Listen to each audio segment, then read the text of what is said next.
আসসালামু আলাইকুম। মহিষের অবস্থা ভালো না। সকালবেলা উঠে গিয়ে দেখি মহিষটা পড়ে গেছে। মহিষটাকে অনেকক্ষণ চেষ্টা করলাম ওঠানোর জন্য কিন্তু ওঠে না। অনেক টানাটানি করেও কিন্তু ওঠে না। লাস্টে আমি ডাক্তারকে কল দিলাম। ডাক্তার এসেও ট্রিটমেন্ট করলো। তো এটা কিভাবে হয়ে গেল আমি বুঝতেছি না। তো শুরু থেকে আপনাদেরকে বলি আসলে কেমন কি হয়েছে এই কয়দিনে। তো এর আগের ভিডিওতে আপনাদেরকে দেখাইছিলাম যে মহিষটা ঠিকঠাকই ছিল, সবকিছুই ঠিক ছিল। ইভেন গতকালকেও ঠিক ছিল। মানে আমি এই মহিষটাকে যেদিনকে আপনাদেরকে দেখালাম তার পরের দিনকে ওকে যে এখানে নিয়ে এসে খাওয়াই, চারা দিই, তারপরে এই যে ঘাস নিয়ে এসে দিই তাও খাই। তো গত ২ দিন আগে মানে গত পরশুদিন আমি ওকে চরাইতে নিয়ে গেছিলাম। আমাদের বাড়ির পাশে একটা জায়গা আছে, ঘেরা জায়গা ওর ভিতরে। তো ওখানে চরছিল কিভাবে দেখেন। মানে চড়াটা দেখে তো আসলে কেউ বলবে না যে ওর ভিতরে কোনো সমস্যা আছে। তো যাই হোক টুকটাক ভাবে কিন্তু চড়াচ্ছিলাম। তো ওকে চড়াই নিয়ে সেদিনকে ভালোই গেল। তো এর ভিতরে একদিন কি হয়েছে আমি ওর জন্য জাইমোভেট আনতে গেছিলাম ডাক্তারখানায়। তো ডাক্তারখানায় যেয়ে ওখানে একটা পশু ডাক্তারের সাথে দেখা হয়েছিল।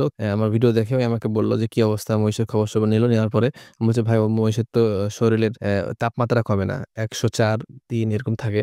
তো ওই ভাই বলল যে আপনি এক কাজ করেন, এই যে ওষুধ দিলাম আমাকে, ঠিক আছে, ওষুধগুলো নিয়ে যে খাওয়াইতে বললো। আমি ওষুধগুলো খাওয়াইলাম, ঠিক আছে। তার আগে আমি যে চড়ানোর আগের দিনও কিন্তু খাওয়াইছি, হ্যাঁ। তারপরে চড়ানোর যেদিনকে চড়াইতে নিয়ে গেলাম সেদিনকে রাত্রেও মনে করেন যে সন্ধ্যার দিকে খাওয়াই দিই। তো ওকে চড়িয়ে নিয়ে এসে গোসল টোসল করিয়া ওকে খাওয়াই দিলাম, খাওয়াই দিয়ে সেদিনকে পর্ব শেষ হইলো। তারপরের দিনকে আবার চড়ানোর জন্য ওকে মাঠে নিয়ে এসেছি, মাঠে নিয়ে এসে আর চড়ে না, এরকম ভাবে শুয়ে থাকে ওখানে, সবসময় শুয়েই থাকে। উঠালাম, উঠায় নিয়ে যায় ওখানে আরেকটা জায়গা ঘাসের ওই জায়গা ছাড়লাম। ওখানে যে ঝিম ধরে দাঁড়া থাকে, কোনো চড়ে না। তো এদিকে দেরি হয়ে যাচ্ছে, বৃহস্পতিবার আমি দোকানে যাব। তো ওকে আমি নিয়ে চলে আসলাম, বাসায় নিয়ে এসে গোসল টোসল করাইয়া মনে করেন যে প্রায় দুপুর বেলাতে আবার যখন জায়গায় বেঁধে দিলাম, বেঁধে দিয়ে খাইতে দিলাম, ঠিকঠাক কিন্তু খেয়ে নিল। তো এদিকে আবার জিঙ্কটা ফুরাই গেছে, জিঙ্ক আনতে গেছিলাম, তো জিঙ্কটা নিয়ে আসলাম, নিয়ে এসে জিঙ্কটা সহ ওকে খাওয়াই দিলাম। খাওয়ায় আজকে টুকটাক বৃষ্টিও হয়েছে, তো চিন্তা ভাবনা করলাম যে ওর মাথাতে একটু সরিষার তেল দিয়ে দিই, রসুন দিয়ে গরম করে ওর মাথায় সরিষার তেল দিয়ে দিলাম। তেল টেল দিয়ে টিয়ে আমি মনে করেন চলে গেছি, ঠিক আছে। তো দোকান সাইরে এসে রাত্রেবেলা দেখলাম যে শুয়ে আছে, নরমালি যেভাবে শুয়ে থাকে ওইভাবে শুয়ে আছে। তো ঠিক আছে, সমস্যা নাই। আমি ওকে চার্জারের কয়েকটা আউল ভেঙে দিলাম, মানে চারাগুলো সামনে ভেঙে দিই খাই। তো আটটি ভেঙে দিলাম, দিয়ে সকালবেলা উপর থেকে যখন নিচে নামি তখন আব্বা আমাকে ডাকছে, বলছে দেখো তো তোমার মহিষ একবার চেটপাটাং ষাট হয়ে শুয়ে আছে। আসলে আমি বলছি, "ও এমনি রিল্যাক্সে শুয়ে থাকে, আসলে মহিষরা কিন্তু খুব সয়।" যে দেখি একদম হাত পা ছেড়ে দিয়ে শুয়ে আছে। দিয়ে মনে করেন যে ওকে আমি বাইরে বের করবো সেজন্য ওকে তুলতে আছি। ও ওঠে না তো লাস্টে এভাবে এসে বসলো। ওইভাবে বসে আছে, তো বসে থাকা আর ওঠে না। অনেকক্ষণ চেষ্টা করার পর যখন ওঠে না, তখন আমি ডাক্তারকে কল দিলাম যে ভাই কি অবস্থা, আসেন তো, এসে আমার একটু দেখে দিয়ে যান। তো ডাক্তার সাহেব আসলো, এসে বলছে যে এর ক্যালসিয়াম ভিটামিনের অভাবের কারণে এরকম হয়েছে, তো ওকে স্যালাইন করতে হবে, স্যালাইন করলে ঠিক হয়ে যাবে ইনশাল্লাহ। তো ভাই বলছে যে দেখেন, বাচ্চা মহিষ এগুলো আসলে এরকম ঘটনা শুধু আপনার না, এটা জেলখানা মহিষ বলে না, এরকম ঘটনা অনেক মহিষেরই হয়। বড় মহিষের ক্ষেত্রে এই সমস্যাটা হইলেও তাড়াতাড়ি সেরে যায়। যাই হোক, আল্লাহর কাছে দোয়া করেন যাতে তাড়াতাড়ি সেরে যায়। আর আমি আমার পক্ষ থেকে সর্বোচ্চ ট্রিটমেন্ট দেওয়ার চেষ্টা করব। আমিও চাই যে আপনার মহিষটা সুস্থ হোক। কারণ ভাই এই জগতে আপনি নতুন, এই জগতের সম্পর্কে আপনার আসলে তেমন ধারণা নাই। মহিষটা আসলে কিনছেন ভালো কথা, কিন্তু ছোট মহিষে তো ছোট মহিষ কাবু মহিষ কেনা ঠিক হয়নি।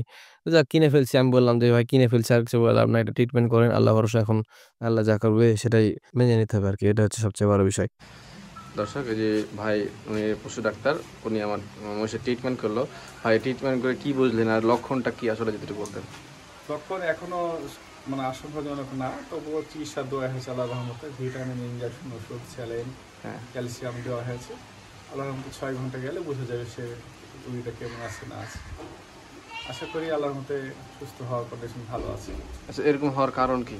কেন কারণে যে মহিষটা দীর্ঘদিন একইভাবে থাকার কারণে পুষ্টিকর কোনো খাবার পায়নি, কিংবা ঘাস পায়নি, পুষ্টিকর দানাদার খাবার পায়নি, এই জন্য সে দুর্বল হয়ে গেছে। দুর্বল হওয়ার কারণে সে এখন বর্তমানে দুর্বল অবস্থায় সে এখন অসুস্থতার সৃষ্টি করছে। আচ্ছা, ইনশাল্লাহ আশা করি ভালো হয়ে যাবে। আর দানাদার কিন্তু খায় না ভাই।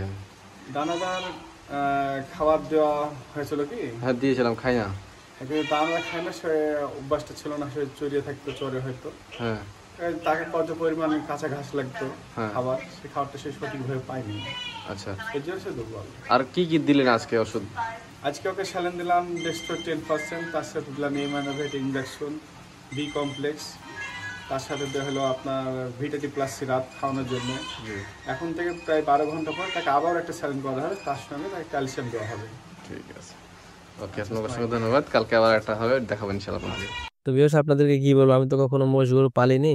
তো এটার জন্য আমার কি যে পরিমাণ টেনশন হচ্ছে আমি আসলে আপনাদেরকে বলে বোঝাতে পারবো না। এখন বাকিটা আল্লাহর ইচ্ছা। আর ওর কানে এবং পায়ে যে সকল খামগুলো ছিল সে সকল খামগুলো আল্লাহর রহমতে মোটামুটি সেরে গেছে। এখন আমার কাছে সবথেকে বেশি কষ্ট এই কারণে লাগছে যে যখন ওই যে তোর শরীরে যখন খাম খোটা ছিল, অসুখ বিসুখ ছিল, তখন তো মনে করেন যে পড়ে যায়নি, ঠিকঠাক ভাবে চলছিল। কিন্তু এখন তো ওই মোটামুটি সুস্থ, মানে ওই খাওয়া দাওয়া ঠিকঠাক আছে, ওই চলছে ফিরছে, পায়খানাও ঠিক আছে। কিন্তু হঠাৎ করে মনে করেন যে পড়ে যাবে এটা আমি এখনো মানে কল্পনাও করতে পারিনি। এখন আপনারা দোয়া করেন যাতে মোষটা আমার সুস্থ হয়ে যায়। আসলে আমার জন্য এটা অনেক বড় চ্যালেঞ্জ। আমি এই চ্যালেঞ্জে কতদূর আমি আগাইতে পারবো জানি না। তবে এটা আমার কাছে বিশাল বড় একটা শিক্ষা এবং অনেক বড় একটা অভিজ্ঞতা আমি অর্জন করবো মনে হয় ইনশাআল্লাহ এখান থেকে। তো বাকিটা আল্লাহ ভরসা। তো ভালো থাকবেন সবাই। আসসালামু আলাইকুম।